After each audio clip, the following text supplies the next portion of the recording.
गरीब जेठानी और अमीर देवरानी का स्विमिंग पूल में नहाना। राधा, ओ राधा, शीतल बहू, ये राधा कहाँ गई है? माँ जी, राधा नहर पर नहाने गई है, बहुत गर्मी है ना इसीलिए। अच्छा बहू, ये बात है। चलो कोई बात नहीं, गर्मी भी तो बहुत हो रही है। तुम एक काम करो, थोड़ा सा नींबू पानी ही बना लो। ठीक है माँ जी, अभी बना देती हूँ। शीतल घर में सभी के लिए नींबू पानी बना रही होती है। तभी उसके घर के दरवाजे पर किसी के आने की दस्तक सुनाई देती है। लगता है राधा दीदी आ गई, मैं दरवाजा खोल देती हूँ जाकर। जैसे ही शीतल दरवाजा खोलती है, दरवाजे पर उसके दोनों देवर और दोनों देवरानियां खड़ी होती हैं। अरे कुणाल, करण, तुम दोनों? अरे जेठानी जी, अब क्या यहीं पर खड़ी रहकर सारे हाल चाल पूछ लोगी? बहुत गर्मी लग रही है, अंदर आने दो जरा हमें। अरे हाँ हाँ, जल्दी से अंदर आ जाओ, बाहर बहुत गर्मी है, धूप भी हो रही है।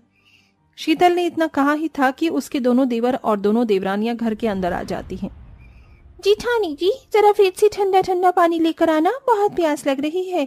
देवरानी जी, हमारे घर में फ्रिज तो है ही नहीं, रुको मैं तुम्हारे लिए मटके का पानी लेकर आती हूँ। क्या आफत है, गांव में आने के बाद यही सब परेशानी उठानी पड़ती है। इससे बढ़िया तो हमारा शहर है, वहाँ हमें किसी चीज की परेशानी नहीं उठानी पड़ती। तभी राधा आ जाती है। अरे वाह, आज तो देवर जी और देवरानियां भी आई हुई हैं। रूबी और रोशनी दोनों राधा को देखकर मुंह बना लेती हैं। चलो अपने कमरे में चलती हैं, थोड़ी देर आराम तो करेंगे, यहाँ खड़ी रहकर टाइम खराब करने से क्या ही मिलेगा। इतना कहने के बाद रूबी और रोशनी दोनों अपने कमरों में चली जाती हैं। ओह माय गॉड, हमारे कमरों में एसी तक नहीं है, हम यहाँ कैसे रहेंगे? देखो डार्लिंग, हमारे पास पैसे की कमी नहीं है, हम अपने कमरों में एसी लगवा लेते हैं। तुमने बिल्कुल सही कहा, इससे अच्छा उपाय तो और कोई हो ही नहीं सकता। इस तरह दोनों अमीर देवरानी अपने कमरों में एसी लगवा लेती हैं। अब जाकर थोड़ा आराम मिला अपने कमरे में। सही कहा तुमने, बिना एसी के तो हमारा गुजारा ही नहीं। काश की स्विमिंग पूल और होता तो मजा ही आ जाता। अपने शहर में कितने सारे स्विमिंग पूल हैं, गर्मियों में किसी भी स्विमिंग पूल में जाकर आराम से नहा लो, कितना मजा आता है। तुमने बिल्कुल सही कहा, तो फिर क्यों ना हम अपने घर के आंगन में ही एक बड़ा सा स्विमिंग पूल बनवा लें। सही कह रही हो, फिर तो हमारे घर के बाहर ही स्विमिंग पूल होगा, जब मर्जी हम उसके अंदर नहा सकते हैं। इस तरह दोनों अमीर देवरानियां घर के आंगन में स्विमिंग पूल लगाने के लिए अपने पतियों को मनाना शुरू कर देती हैं। कितना अच्छा रहेगा जब हमारे आंगन में एक स्विमिंग पूल होगा, हम सब पूरा परिवार स्विमिंग पूल में आराम से नहाएंगे और फिर हम शहर जाने की जिद भी नहीं करेंगे। ठीक है, अगर तुम यही चाहती हो तो हम तुम्हारे लिए स्विमिंग पूल भी बनवा देंगे। हाँ ठीक है, बन जाएगा स्विमिंग पूल। इस तरह वो लोग घर के आंगन में स्विमिंग पूल बनवा कर तैयार कर देते हैं, जिसमें दोनों देवरानियां बहुत शौक से स्विमिंग करने के लिए जाती हैं। अरे वाह, कितना अच्छा लग रहा है स्विमिंग पूल में स्विमिंग करने में। आज तो बिल्कुल शहर जैसा मजा आ रहा है। शहर में हम कितने मजे किया करते थे, अब रोजाना स्विमिंग पूल में स्विमिंग करके मजे किया करेंगे, बिल्कुल शहर की तरह। रूबी और रोशनी स्विमिंग पूल में नहाने के बाद अपने कमरे में आ जाती हैं, तो वहीं गर्मी से परेशान हो रही शीतल कपड़े धोने के लिए नदी किनारे जाने को होती है। लेकिन घर के बाहर स्विमिंग पूल देखकर वो स्विमिंग पूल के पास बैठकर ही कपड़े धोने लगती है। देवरानी जी ने पहली बार बहुत अच्छा काम करवाया है, हमेशा नदी किनारे इतनी दूर जाना पड़ता था कपड़े धोने के लिए, अब हम यहाँ पर कपड़े धो सकते हैं। तभी रूबी शीतल को वहां कपड़े धोते हुए देख लेती है। अरे अरे, ये क्या कर रहे हो?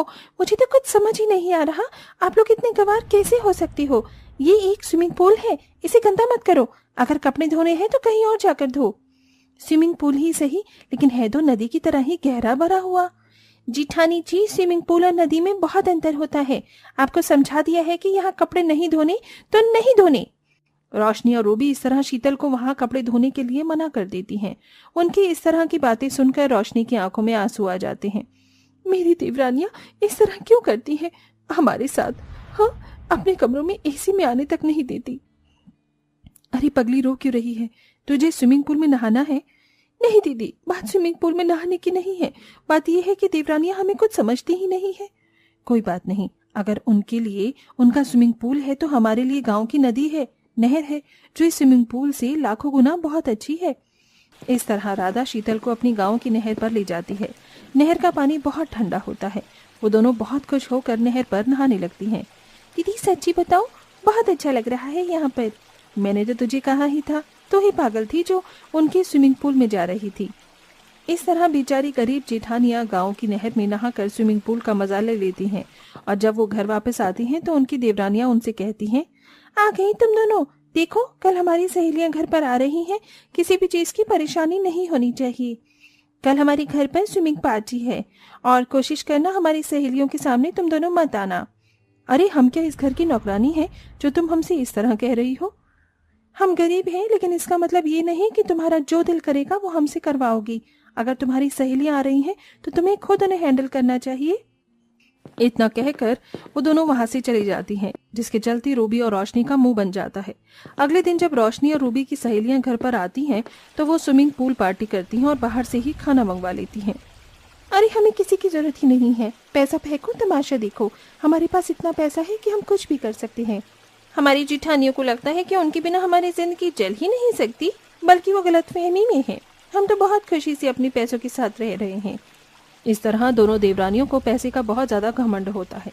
लेकिन स्विमिंग पूल पार्टी खत्म होने के बाद रोशनी और रूबी की बहुत ज्यादा तबीयत खराब हो जाती है। सुबह शाम स्विमिंग पूल में नहाने की वजह से उन्हें सर्द गर्म हो जाता है, जिसके चलते वो बिस्तर पकड़ लेती हैं। हे भगवान, मुझे तो बिस्तर से उठा ही नहीं जा रहा। अभी बहुत तबीयत खराब हो रही है, शरीर भी बहुत गर्म हो रहा है। हमारी तो कोई मदद करने वाला भी नहीं है। ऊपर से हमने अपनी जेठानियों के साथ इतना बुरा बर्ताव किया कि वो हमारी देखरेख तो बहुत दूर की बात है, हमारी तरफ देखना भी पसंद नहीं करेंगी। दोनों आपस में ये सब कह ही रही थी कि तभी उनकी दोनों जेठानियां उनके पास आती हैं और उनकी देखरेख करना शुरू कर देती हैं। अच्छी हो बुरी हो, घमंडी हो या ज्यादा अमीर हो, जैसी भी हो हमारी देवरानी हो और तुम्हारी मदद करना हमारा पूरा फर्ज बनता है। चिंता मत करो, बहुत जल्दी तुम ठीक हो जाओगी, हम तुम्हारी तबीयत जल्दी ठीक कर देंगी। शीतल और राधा दोनों मिलकर अपनी देवरानियों का देसी इलाज करते हैं, जिससे रूबी और रोशनी बहुत जल्दी ठीक हो जाती हैं। ठीक होने के बाद उन्हें अपनी गलती का एहसास होता है और वो अपनी गरीब जेठानियों से कहती हैं, हमने आपको अपने स्विमिंग पूल में आने से बहुत बार टोका, लेकिन हमें ऐसा नहीं करना चाहिए था। हमें अपनी गलती का एहसास है जेठानी जी, हमें माफ कर दीजिए।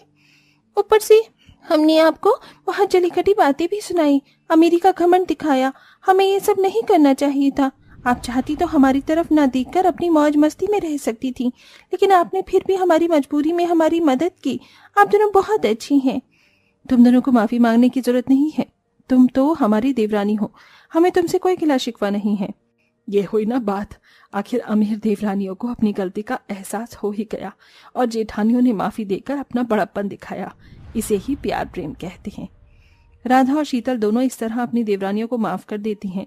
अब अमीर देवरानियां अपने स्विमिंग पूल में अपनी गरीब जेठानियों को भी नहाने देती हैं। देखा जाए तो ये अमीर लोगों ने स्विमिंग पूल भी कमाल का बनाया है, कितना अच्छा है। इसके अंदर नहाने में तो और भी मजा आ रहा है। अरे माँ जी, इसलिए तो हमने आज स्विमिंग पूल पार्टी रखी है, वो भी परिवार के लिए। सही कहा, गर्मी में स्विमिंग पूल की पार्टी और साथ में अच्छा अच्छा खाना। अरे अच्छा अच्छा खाना नहीं, भाभीियों के हाथ का खाना।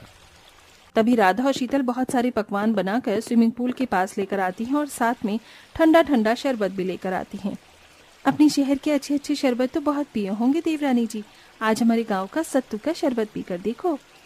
एक बार तो ये शरबत पियोगी तो बार बार मांगोगी, ये लो जल्दी जल्दी पी लो। इस तरह राधा और शीतल अपनी सास, अपनी देवरानी और अपने देवर को सत्तू का ठंडा ठंडा शरबत पिलाती हैं। कमाल है भाभी, बहुत स्वादिष्ट है। ये सत्तू का शरबत तो सच में बहुत स्वादिष्ट है, मैंने ऐसा शरबत कभी नहीं पिया। इस सत्तू के शरबत ने भी हमारे स्विमिंग पूल पार्टी को 4 चांद लगा दिए। अब आप दोनों भी स्विमिंग पूल के अंदर आ जाओ जेठानी जी। इस तरह देवरानी जेठानी सभी एक साथ स्विमिंग पूल में पार्टी करते हुए बहुत एंजॉय करती हैं। अब दोनों देवरानी अपनी जेठानियों के साथ बहन की तरह प्यार प्रेम से रहने लगती हैं।